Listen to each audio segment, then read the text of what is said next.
Ya,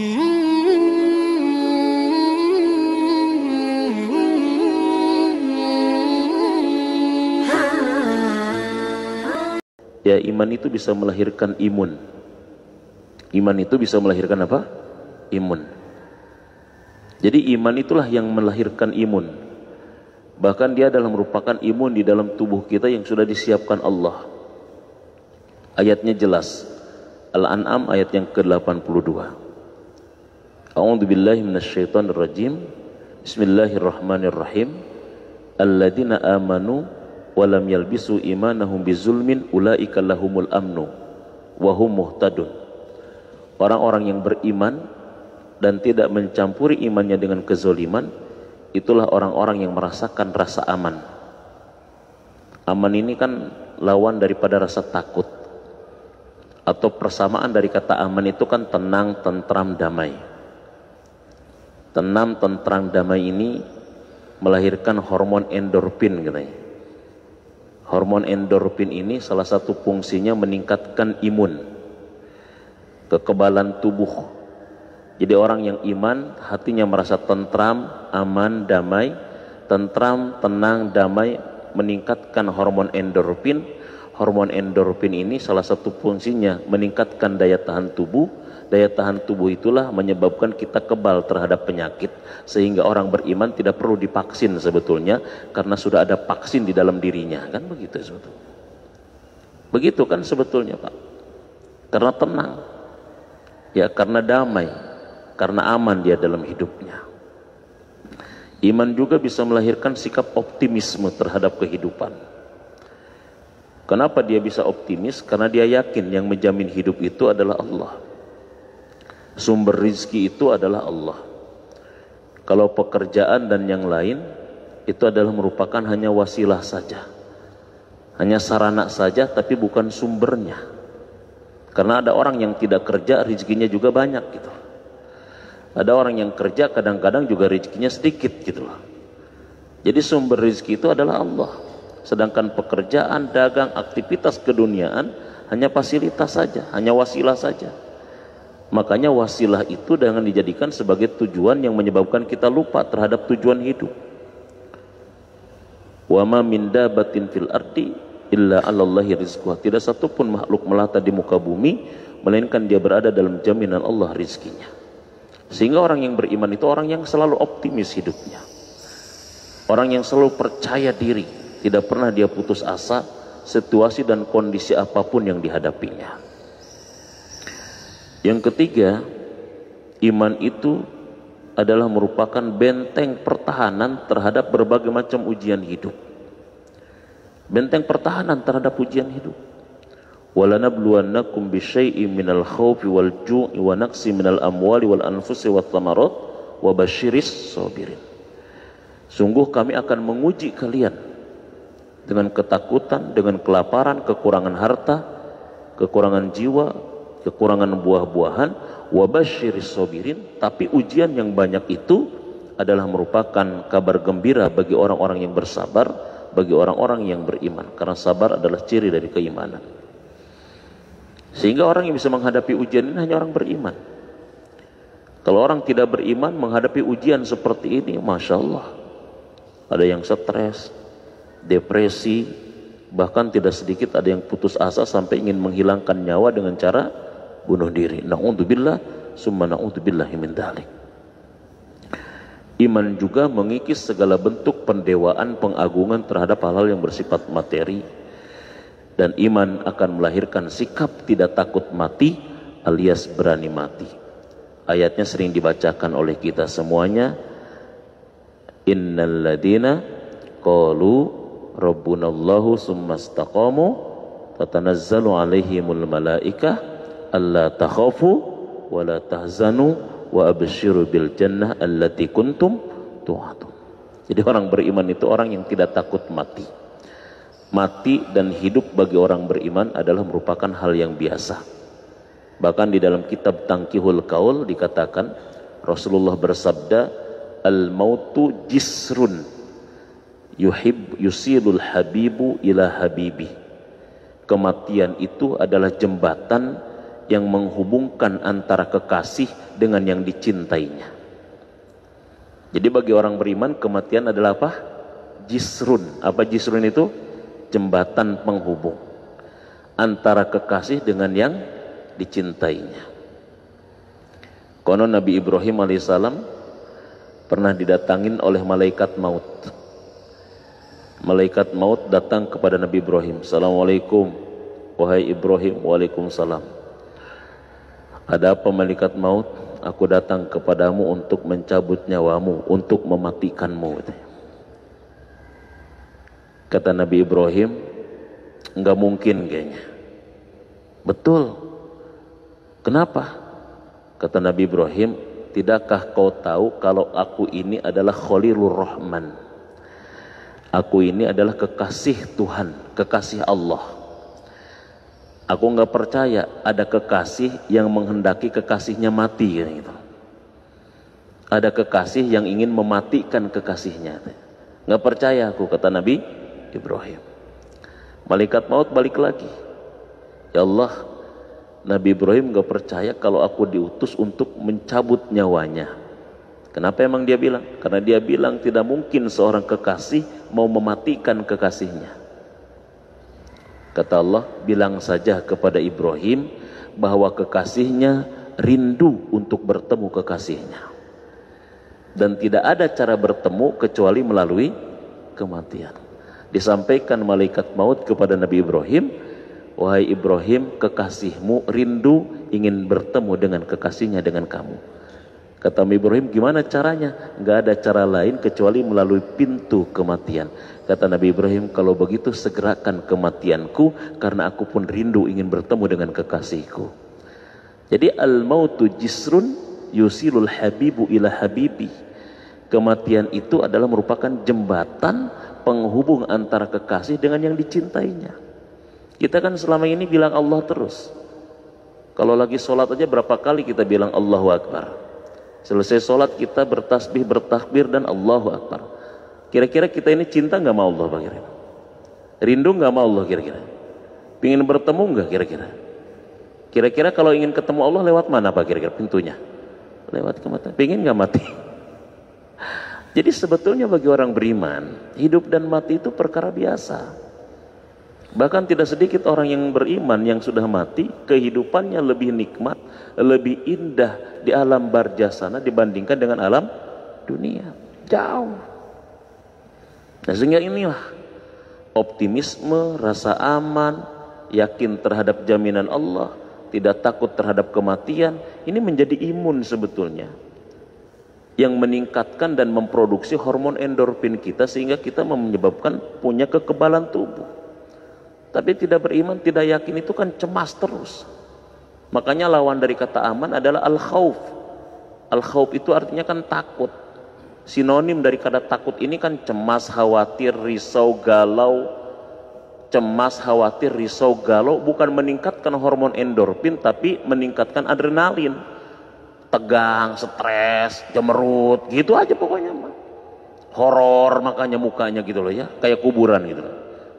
Nah, ini kan repot seperti ini. Ya, repot. Makanya Rasulullah SAW itu mengatakan begini. Kata Rasulullah SAW, Innallaha ja'ala bani Adam ala thamanin hisalin. Allah itu menciptakan manusia ada 8 karakter, kata Rasul. Arba'un li ahlil jannah, 4 karakter ahli sorga. Wa arba'un li ahlin nar, 4 karakter ahli neraka. Menciptakan manusia berapa karakter Pak? 8 karakter. 4 karakter ahli siapa? Yang 4 karakter lagi? Pengen tahu nggak karakter ahli sorga kayak gimana Pak? Kalau kita bahas yang 4, kira-kira di sini karakternya ada nggak? Nanti kita lihat aja pokoknya. Jadi ternyata sebetulnya penghuni-penghuni sorga itu sudah kelihatan di dunianya kayak gimana karakternya. Sudah kelihatan. Penghuni neraka pun di dunia karakternya kelihatan gitu.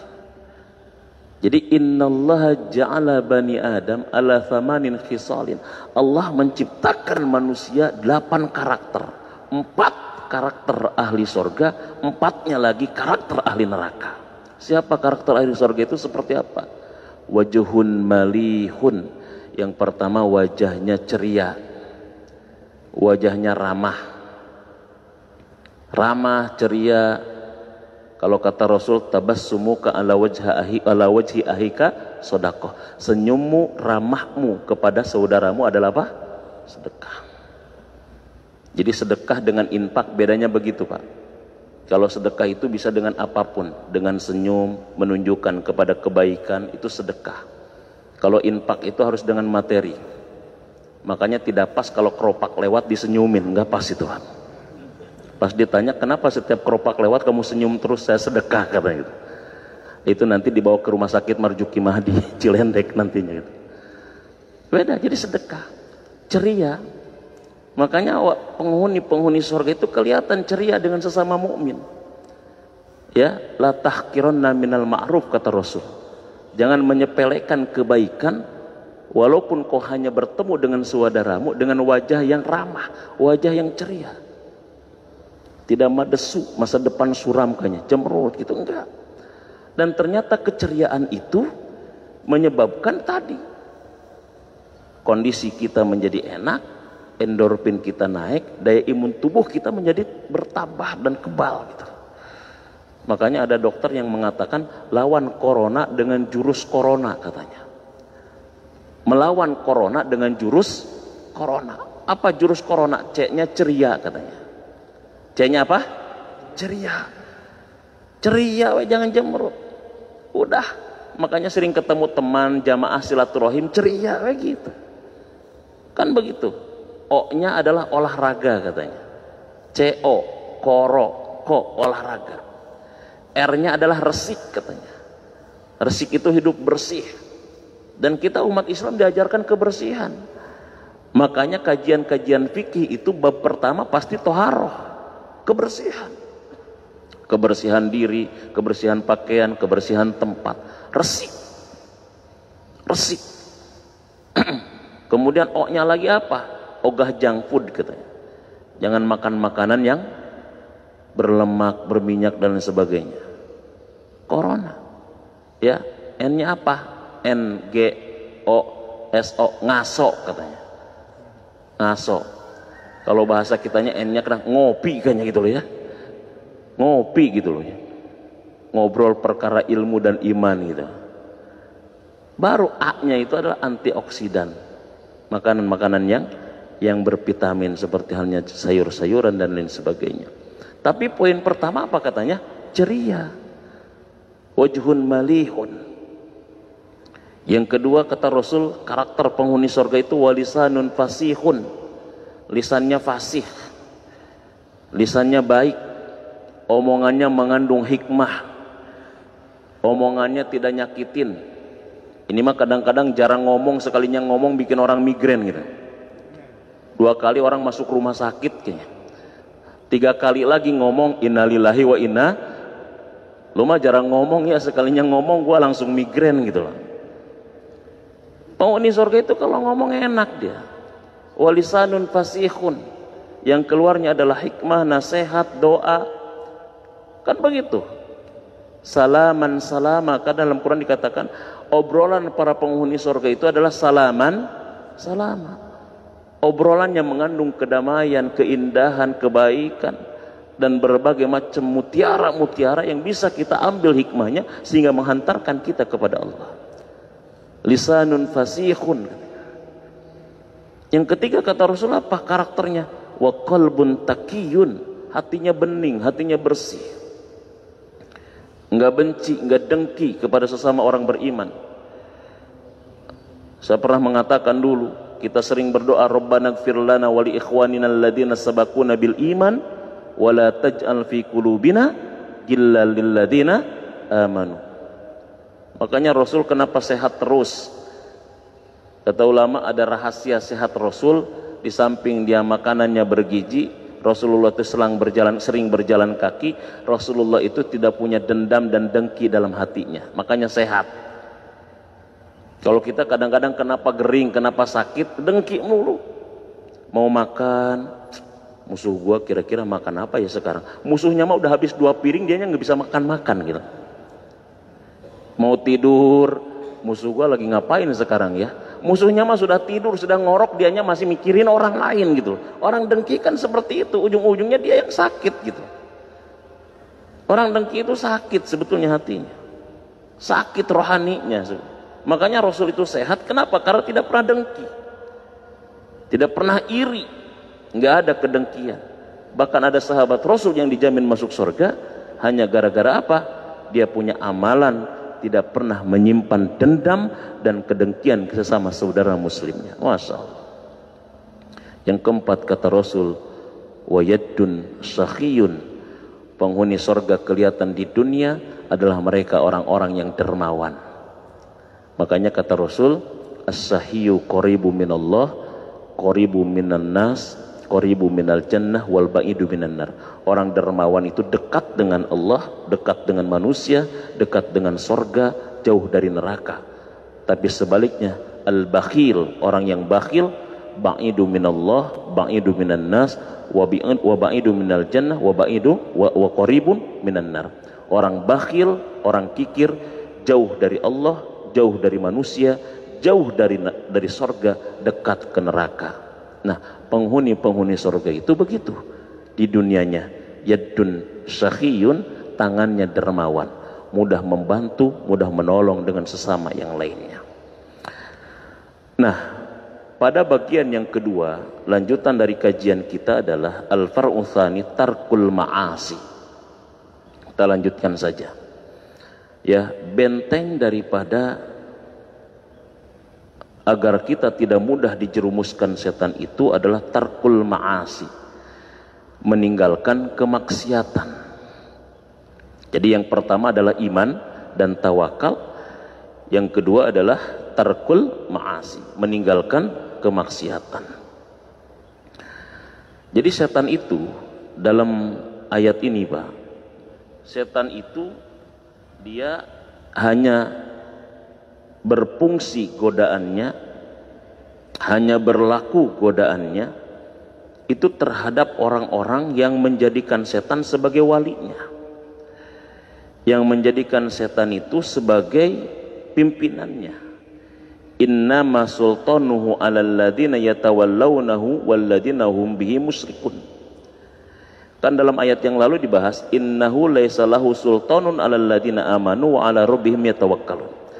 Sesungguhnya setan itu tidak punya kuasa, tidak berdaya untuk menjerumuskan orang yang beriman dan bertawakal kepada Allah. Kemudian dalam ayat yang selanjutnya innama sultanuhu 'alal ladzina yatawallawnahu walladzina hum bihi musyrikun.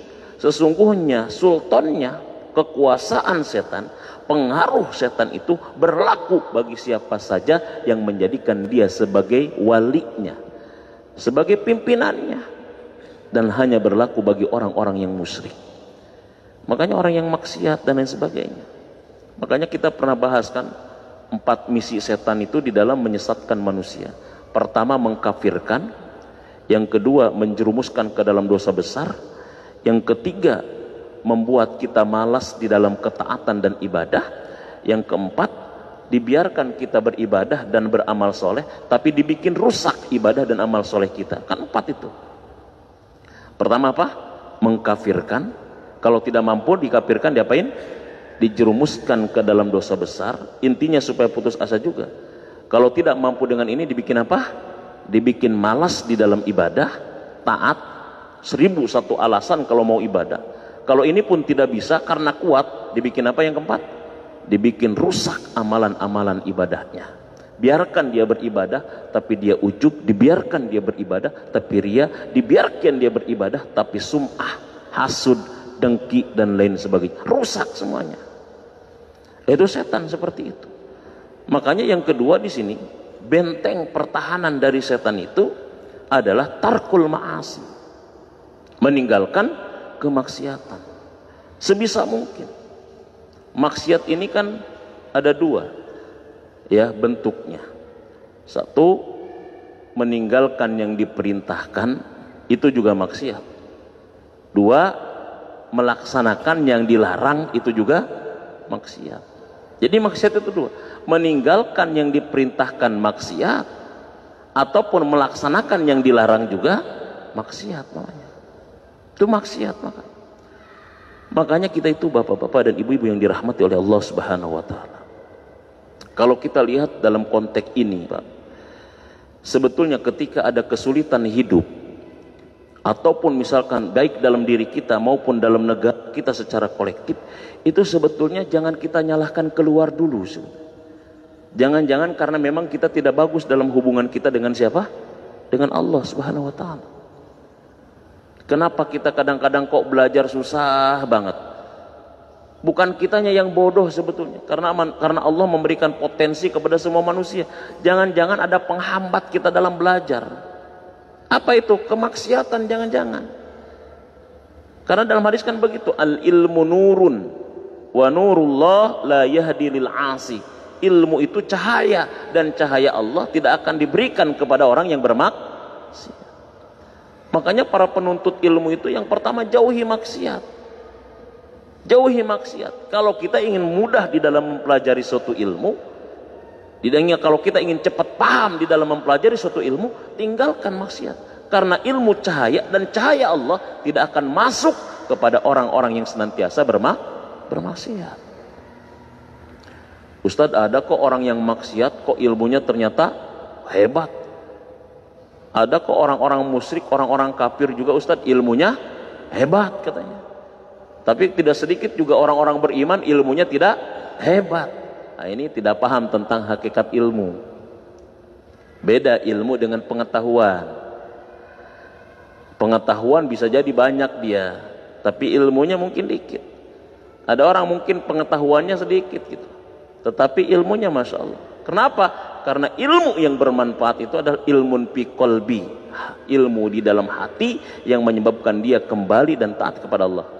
Kan begitu, ilmu yang menyebabkan dia semakin taat dan dekat kepada, semakin banyak ilmu, semakin nambah takwanya, semakin nambah juhudnya, semakin nambah dekatnya, itu ilmu. Makanya kalau bahasa sederhana saya kan, bahasa sederhana nih ya, karena kalau dalam definisi ilmu itu kan banyak sekali definisi para ulama, kemudian saya sederhanakan ilmu itu. Ilmu itu harus memenuhi 3 kriteria kata saya. Pengetahuan, pemahaman, kesadaran. Itu ilmu. Tidak tahu menjadi tahu, ini baru pengetahuan. Setelah tahu menjadi paham, setelah paham menjadi sadar. Jadi ilmu itu adalah yang menyebabkan orang sadar. Innama yahsallaha min ibadihil ulama. Sesungguhnya orang-orang yang paling takut kepada Allah itu adalah hamba-hamba yang Jadi ilmu itu memunculkan ketakutan. Ada orang yang profesor tidak takut kepada Allah, itu baru sekedar pengetahuan. Tapi dia bukan profesor, bahkan mungkin tidak sekolah, tapi juhud dan takutnya kepada Allah tinggi. Itulah orang yang berada dalam ilmu yang tinggi. Makanya yang disebut dengan ma'rifatullah namanya. Ma'rifatullah. Dia mengenal Allah sehingga dia takut kepada Allah, dan dia betul-betul beribadah kepada Allah Subhanahu wa taala. Makanya ilmu itu tidak bisa dilihat tentang gelarnya, Pak. Nggak bisa. Karena para sahabat Nabi nggak ada yang bergelar profesor, nggak ada. Nggak ada yang gelarnya dokter, nggak ada. Tapi sejauh mana tingkat pengamalan terhadap apa yang dia tahu dan tingkat kedekatan dia kepada Allah Subhanahu wa taala. Ini maksiat. Makanya dampak maksiat itu di samping mudah dipengaruhi oleh setan, maksiat itu sulit kita untuk menerima sebuah ilmu. Tarkul ma'asi. Nah, maksiat sendiri adalah juga bisa mendatangkan dan bisa menghilangkan keberkahan dalam hidup. Ini bahaya. Ya, bisa menghilangkan. Kita minta berkah. Ya, mau makan minta berkah gitu. Tinggal di satu rumah minta berkah. Ketika rumah tangga pertama menikah, doanya doa berkah. Tapi sementara dia berkecimplung di dalam kemaksiatan, bagaimana mungkin keberkahan akan didapat? Karena kemaksiatan, kedurhakaan meninggalkan dan menghilangkan keberkahan dalam hidup kita. Banyak orang yang mungkin rizkinya banyak, duitnya banyak, rumahnya mewah, mobilnya bagus, jabatannya tinggi, tapi dia senantiasa bermaksiat kepada Allah.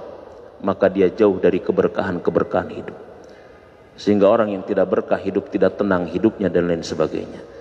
Nah, ini juga penyebab kemaksiatan. Sedangkan ketika kita berada dalam kemaksiatan, kita berada dalam kegelapan, dan cahaya daripada untuk menerangi kemaksiatan, kegelapan dari sebabkan karena maksiat adalah dengan bertobat kepada Allah Subhanahu wa taala. Itu poin yang kedua. Poin yang ketiga, benteng pertahanan kita dari setan itu al-far'u tsalis az-zuhdu fid dunya wa adamul iktirari biha. Juhud terhadap dunia dan tidak tertipu oleh dunia. Nah, karena dunia ini sering dijadikan kendaraan, Pak, oleh setan. Ya, jadi kendaraan setan itu satu kadang hawa nafsu, yang kedua kendaraan setan itu adalah dunia. Dibikin indah oleh setan. Makanya bagaimana caranya supaya kita tidak tertipu dengan dunia, ya, dan bisa juhud. Juhud ini kalau kita bahas, ya, ini ada di dalam hadis Arba'in nomor hadis yang ke-31 lah. Yaitu dijelaskan kalau di dalam kitab Al-Wafi, ya, Dr. Mustafa Al-Bugo yang menyusun dan mengarangnya menjelaskan di situ tentang definisi juhud. Apa itu juhud? Bagaimana kita bisa juhud di dalamnya? Jadi berdasarkan hadis Nabi, datang seorang laki-laki kepada Nabi dan bertanya, "Ya Rasulullah, dullani, wahai Rasul, tunjukin kepadaku suatu amal, idza amiltuhu, apabila aku beramal dengan amal itu, ahabbani Allah wa ahabbani an-nas, Allah cinta kepadaku dan manusia pun cinta kepadaku. Tunjukkan kepadaku suatu amal yang kalau gua kerjakan Allah cinta dan manusia pun cinta." Apa kata Rasul? Ijhad fid dunya yuhibbakallah wajhad fima indan nas yuhibbakan nas. Kata Rasul, juhudlah engkau terhadap dunia, Allah akan cinta kepadamu. Kata Rasul, juhudlah kamu terhadap apa yang ada pada manusia, manusia pun akan cinta kepadamu. Apa itu juhud? I'radu anisyai'i ihtiqaran lahu, berpaling dari sesuatu karena menganggap rendah sesuatu itu, atau berpaling dari sesuatu karena ada sesuatu yang lebih besar dibandingkan sesuatu itu. Jadi kita berpaling dari dunia disebabkan ada pahala yang sangat besar di sisi Allah Subhanahu wa taala. Makanya orang juhud itu ketika dia tertimpa musibah, dia bukan fokus kepada musibahnya. Ketika dia ditimpa sakit, dia bukan fokus kepada sakitnya. Ketika dia ditimpa masalah, dia bukan fokus kepada masalahnya. Tapi orang juhud ketika dapat musibah, ketika dapat masalah, ketika dia sakit, dia fokus kepada pahala yang di sisi Allahnya. Itu. Jadi tenang hidupnya. Jadi tenang. Dikasih sakit, sakit ini mengurangi dosa. Sakit ini meningkatkan derajat level iman. Sakit ini tandanya Allah lagi cinta kepada saya. Sakit ini jadi penghalang saya jadi maksiat. Sakit ini, dia fokus ke situnya sehingga dia tidak ngegerutu ketika sakitnya. Bahkan di rumah sakit sama dokter, kata dokter udah pulang, udah sembuh, nggak mau dok, pingin diinfus terus. Wih, mantap kali kayak begitu. Ini orang juhud ke situ. Kenapa dia? Dia ihtiqaran lahu. Kenapa dia berpaling dari sesuatu? Karena dia ada sesuatu yang lebih besar yang jadi fokus dan perhatiannya sehingga dia mengabaikan terhadap ini. Kita kan enggak begitu masalahnya. Dunia itu menjadi obsesi sehingga akhirat itu tertinggal. Makanya ini udah jam 6. Makanya di sini supaya tidak apa? Supaya kita tidak terjebak dan tertipu dengan dunia, maka kita penting untuk memahami tentang hakikat dunia itu. Dunia itu sedikit, dunia itu sementara, dunia itu semu, dunia itu beresiko. Kan begitu sebetulnya. Jangan sampai yang sedikit, yang sementara, yang semu, yang beresiko ini mengalahkan dan meninggalkan kita yang abadi, yang banyak, yang sesungguhnya, yang tidak beresiko. Jangan begitu. Itu namanya juhud. Jadi supaya tidak tertipu dengan dunia, pahami tentang karakter dunia. Supaya kita tidak tertipu dengan penipu, pahami karakter penipu. sehingga kita tidak akan tertipu dengan penipu. Kita tertipu karena kita tidak tahu kalau dia adalah penipu. Kan begitu. Ini 3 poin sebagai benteng pertahanan terhadap setan yang selalu berusaha bagaimana kita akan menjadi manusia yang tersesat, sebagai dendam kesumat disebabkan karena Adam yang menyebabkan iblis menjadi tersesat, sehingga iblis terus menerus untuk menyesatkan anak cucu Adam sampai kapanpun. Bahkan dia bersumpah kepada Allah, Allah tidak akan menemui kebanyakan dari manusia bersyukur kepada Allah. Mudah-mudahan kita termasuk orang yang dijaga, yang dibentengi oleh Allah dari berbagai macam godaan setan-setan yang terkutuk. Amin ya rabbal alamin. Mudah-mudahan ada manfaatnya bagi kita semua. Yang benar dari Allah, yang salah semata-mata kebodohan saya sendiri. Mari kita tutup dengan kafaratul majlis. Subhanakallahumma rabbana wa bihamdika asyhadu an la ilaha illa anta astaghfiruka wa atubu ilaik. Assalamualaikum warahmatullahi wabarakatuh.